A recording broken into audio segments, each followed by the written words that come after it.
All right, we are back on the Go Explore Granbury podcast. I am your host, Mickey Sharon, and I am joined now by the guys from Brew Aleworks. We have our brewmaster, Nate Swann, and the owner and proprietor of this fine establishment, Christian Piatt. So, gentlemen, thanks so much for being with us today. Thank you very much for having us on. Right. And so just by way of introduction, again, if you're a Granbury Hood County local and you've kind of been living under a rock for the last, 6 or 7 months and you're not aware, there is a brand new brew pub called Brew Aleworks right here in Granbury. They're located right next door to Miyako at 715 Autumn Ridge Drive. If you need to triangulate that location even better, it's right across the street from the Brookshire's parking lot or shopping center. So that's where they're located, and they're open Tuesday through Sunday. And so, Christian, why don't you just start off and tell us a little bit about yourself and what in the world possessed you and inspired you to start a business like Brew Aleworks? Sure. Well, my love of beer started in college. The first non-standard beer, that I'd ever had that was different from like a Miller or a Budweiser or Coors was Shiner Bock. That was the newest thing on the scene back then, at least to me, and it kind of blew my mind. And from there, I started exploring more. I found places like the Flying Saucer in Fort Worth. And all of these taps of what at the time was mostly import beer because the craft scene at least had not reached Texas. It may have been really emerging on the West and the East Coast, but hadn't really made it to here yet. And I got so excited about the different varieties of beer I didn't even know existed. Right. And it just kind of sparked my imagination and my passion for this. And when I got to move to, at one point, Colorado, and then on to Portland, Oregon from here, I got to really see that craft beer process and the culture around it in the making. And I think as much as the beer that was being made itself, I loved the culture of what I found in the craft beer community. It's a very mutually supportive and encouraging community. There's not a whole lot of competitive, right. pettiness or anything like that. We all want each other to succeed, and I really love that. And so while I was in Portland, I learned as much as I could about craft beer while, hands-on research, of course, getting my hands on as many pints as possible. Well, you have to test it out. Absolutely. Practice makes perfect. Right. So I really learned kind of what made certain styles, be what they were. And then when I came back to Texas, moved here to Granbury a few years back, I realized there was no craft beer presence here except for Revolver. Right. There was really no other presence. There was no tap room or anything like that. Now, which is really hard to believe in a community like Granbury, a tourist economy without something like that. It's really kind of hard to imagine. Yeah, I think it was one of those times when preparation met opportunity, and it was just the right time. And so we started Brew Drinkery, and we have 44 taps downtown, right off the square. And that gave us a real basis to learn what the community loves here, right. To see what they really buy and buy more than once. And so that gave us a really good understanding of what the market was here. And then from there, I knew I wanted to make beer, but I was more of an appreciator of beer than I was a creator of beer. I played my hand at doing some craft beer myself. But I was nothing like a professional. I would not pretend to be, and so I knew I needed a great team. And so when we started creating these recipes and getting serious about opening Brew Aleworks last year, I got very fortunate to get connected with Nate Swann, whose pedigree as a brewmaster is really remarkable, and I couldn't be more thrilled to have have him accept, becoming a part of our team. Great. Well, so Nate, kind of bounce it over to you a little bit. So tell us a little bit about yourself and kind of walk us through a little bit of what the brewing process is, from selecting ingredients to bottling or kegging the final product. Sure. A lot like Christian, you mentioned Shinerbach. I'm not going to lie, I think I found Shinerbach, or it found me in high school. But yeah, just really fell in love with craft beer. I wanted to drink something other than, the light lagers of the time, which I'm certainly not knocking those beers. I mean, you'll find a lot of craft brewers making good versions of those beers, us included, hopefully. So, but anyhow, from there I got into home brewing through just curiosity, trying out something new. Really fell in love with that. So my story is basically a hobby gone off the rails. They got away from you. Got connected with a homebrew club, a homebrew supply shop that opened in Fort Worth and Haltom City, TBI. Got my first job at Rahr & Sons over 10 years ago, and here we are now, still brewing beer. The rest, they say, is history. Yeah. So tell us a little bit about what the brewing process looks like. How do you go about, deciding, what style of beer, and then go about, selecting the ingredients and what the process is? As far as styles, at least with Aleworks, I inherited the recipes when Christian and I first started working together, but I was really excited about them because they were traditional recipes, they were approachable beer styles, and I think we agreed on just approaching them from a traditional standpoint and letting them be technically sound and hopefully producing quality versions of those beers that people recognize. And as far as the brewing process, our system also, I want to brag about that a little bit. We have a brand new specific mechanical 7-barrel system. It's a 2-vessel system, so you've got your mash tun, which also serves as your lauter tun. We have a direct fire kettle, 4 fermenters, and 1 bright tank. So that's what we're starting with, and it's phenomenal equipment. I think we're producing really good beer on it. I'm proud of it. And as far as the process itself, what do I like to say? Brewers don't make beer. Don't ever let a brewer tell you they make beer, okay? So we're doing all this work to feed something to the yeast. Right. The yeast are the ones who execute fermentation. That's what matters. So brewers are basically trying to get sugar out of grain. It's grain is a brewer's grape, if you're making wine. So we're literally just getting sugar out of grain, boiling it, adding a number of other things, hops for the most part, making a meal for these yeasts. So that's how I like to think of the brewing process in a nutshell. And then there's a whole lot of work that goes into managing fermentation and making sure that beer ends up in a package that's presenting well to whoever gets to drink it. So I'm sure there's a lot of science that it really kind of enters into the process. Certainly, yeah. I mean, you've got to check a lot of things. pH, for example, is big at every step in the process. Cleanliness, so just understanding the science behind how to get things clean and sanitary, so that nothing outcompetes your yeast. And then understanding some of the biological processes of fermentation, what's going to make the yeast happy, what's not going to serve them well, and checking your gravity and temperatures and all those little things that everybody does who's made a beer at home or professionally. Right. But just paying attention to the details. Yeah. Right. Well, so and this question is for either one of you or both of you. What are so you've got exactly how many beers right now that you have in circulation? Well, when we talk about circulation, we have 6 beers out in market. Those are our core brands. If you come to the brewery, we have, I think, two other beers on tap right now in addition to those 6. So we've got our core lineup that you can get out in market. We have a blonde ale, amber ale, American amber. That one's got a little bit of hop character. We like to think of it as somewhere between an amber ale and a red IPA.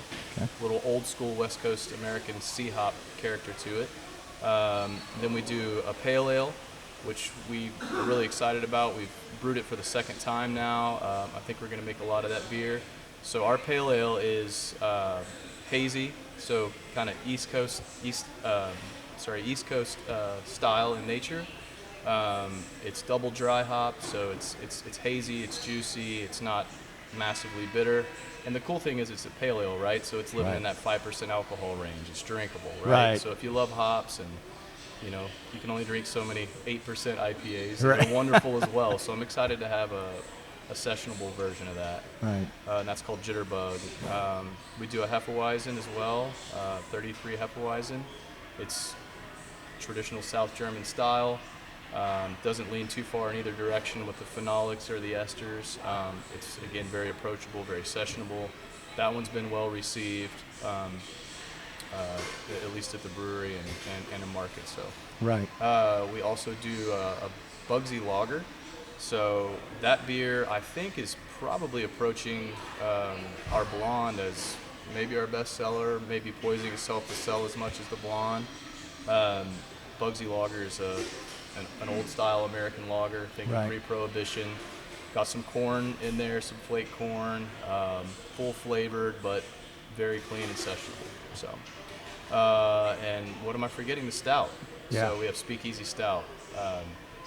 It's a sweet stout, milk stout. It's got a little bit of milk sugar in there, and lots of malt complexity from roasted and toasted and caramel malts, and an English yeast, and so that rounds out our core lineup. Right. Yeah. Well, I think my favorite, I'll go on record here. My favorite right now is Jitterbug, but I will also say that the Speakeasy Stout for a stout. I'm not a huge stout drinker, but that is a very drinkable stout. I mean, it's a stout without the punch in the face, Awesome. that you sometimes get. So let me ask you this, and I know this question is maybe a little bit like asking a parent which of their kids is their favorite, right? So, but what's your favorite brew that you've put out so far? What's your personal favorite? It is like asking you to pick your favorite child, right? And if you don't want to pick your favorite child, I get it. That's. I gotta say, I knew going into this, the beer that I was gonna love the most is the Hef, just because I love the style. I always want to try a version of it. I like making it. It's a tricky yeast. There's a lot you can do with just the yeast on that beer, but I'm kicking it out of bed for the Jitterbug. Okay. That's the one I want to drink right now. I promise you, the Jitterbug is going to be a runaway hit. I feel it, and it's one of my favorites. So what about you? I'll pose the same question to Christian. What's your favorite? Well, at the risk of jumping on the bandwagon, I gotta pick the Jitterbug right now too. It's a double dry hopped pale ale, so you get lots of citrus notes out of it. It's what they call a very juicy pale ale. When people think of hoppy beer, usually they think bitter, but this is not that style at all. Right. You're going to get a very I get an almost floral kind of nose from it, and a lot of citrus flavor, a lot of fruitiness in it, and it's just, man, I could drink 3 or 4, I think. But the one I'm actually most excited about right now is one we just released taproom only, which is our Doppelbock, which we call Big Bock Energy. Okay. And so it's an Imperial Bock, and it's been aged for 4 months in a Blackland bourbon barrel. Blackland Distillery up in Fort Worth gave us a bourbon barrel, and we aged it for 4 months. So that barrel-aged Big Bock Energy is pretty special, and it's limited. So if you want to try it, you got to come in. And that's on tap now? It is for now until it's gone. All right. Well, you heard it here first. You better get here to Brew Aleworks quick if you want a sample of that. You bet. It's delicious. Not a session beer. No, that one's at around 9%. So you may want to sip on that one. That's not a let's knock them back knock 3 or 4 back in an evening. Have a designated driver. Yeah, that day. absolutely. Yeah. Let's shift gears just a little bit, because I know I want to get back to another question or two about the brew house. But you also have a phenomenal, kitchen here. You have a full menu, food menu. Let's talk a little bit about that. Tell us about some of the selections you have on your menu. We're as proud of our menu, actually, our food menu, as we are of our beers here. I think we have an outstanding product that, again, fills a space in the palate that Granbury has that didn't exist before. We do have burger places here, and some very good ones that I frequent myself. But we didn't have a true gourmet burger place, a place that offers a really delicious bison burger, like a spicy bison burger, or a Greek-style lamb burger, as well as the good old-fashioned our brew house beef burger, stacked so high you really need 2 hands to be able to manage that one. As well as a Nashville hot chicken sandwich, and some of the best fries that you're going to find. They actually take great care. It turns out it's a lot more than cutting up some potatoes and throwing them in oil to make a really good French fry. They are some killer fries, I will tell you. I sometimes I have dreams about having one of those with my jitterbug pail. Right. But it's a delicious menu. We offer kids meals as well. It's great for lunch or dinner. And what we tried to do was create a menu that would offer flavor profiles that would complement the beers we're already producing. And I think we've created a full taste experience there that people will remember and talk about, because we all know that the best marketing in the world is word of mouth. Absolutely. And actually had somebody from one of our local publications come in for lunch today tell me that we're definitely going to be in the running for best burger in Hood County this year. So fingers crossed for that one as well.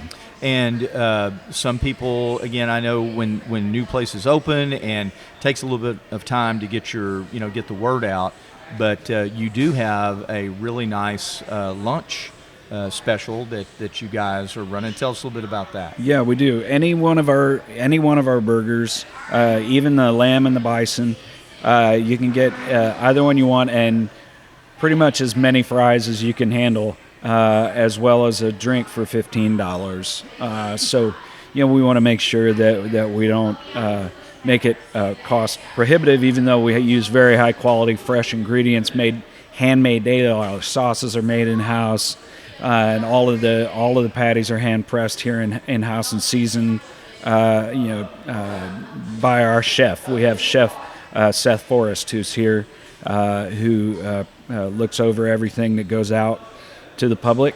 And we're just incredibly proud of that. But we've also got plenty for kids. We have kid sliders and chicken strips too. So we want to make it family friendly. Sure. So everyone can find something they like here. Great.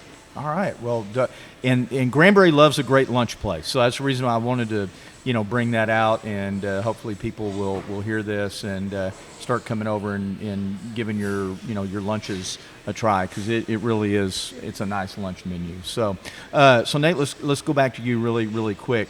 Are there any brews that you're looking down the line a little bit about some new things that you may want to add? We talked about bringing in a couple of seasonals throughout the year. Question is, is there going to be room while we keep up with demand right now for our core beers, which is a good thing. But as a brewer and a beer drinker, I want to brew everything. So, right, certainly. And he can brew everything. We just did our Doppelbock. Aside from the barrel age, just the base beer, so that we can begin barrel aging some more again. And so we'll probably have a little bit of the base beer on in the near future. We brewed a session bock as a way to grow up a pitchy yeast for the Doppelbock. So that is a little ironic there, session and bock, but a small beer, a little 4.2% session bock with a little bit of malt complexity and a clean German lager yeast. We actually are kegging it right now. The great Steve Schmidt, the assistant brewer, is getting that beer kegged up, and we're putting it on tap. And just tasted it. Yeah. It's definitely one you want to try. Yeah. Great. And let's see, I think the talk is, again, nothing too wild and crazy, but like we would like to do a West Coast IPA, maybe something in that 7% alcohol range, the IPA that the world grew to love in the last 20 years. Yeah. Everything's gone so New England style, and we've got that, so we'd like to maybe do a one-off of a West Coast IPA. Right. I think you see those kind of coming back, and nobody ever really got tired of them. It's a great style, right? Right. And then for the summer months, it gets hot here, like a saison, something little, like a petite saison, maybe something lightly dry hopped, Right. farmhouse style. So those are just ideas, and we'll see where they fit in. Yeah. What else have we talked about? We've talked about a Goza, which is a slightly sour and lightly salted beer.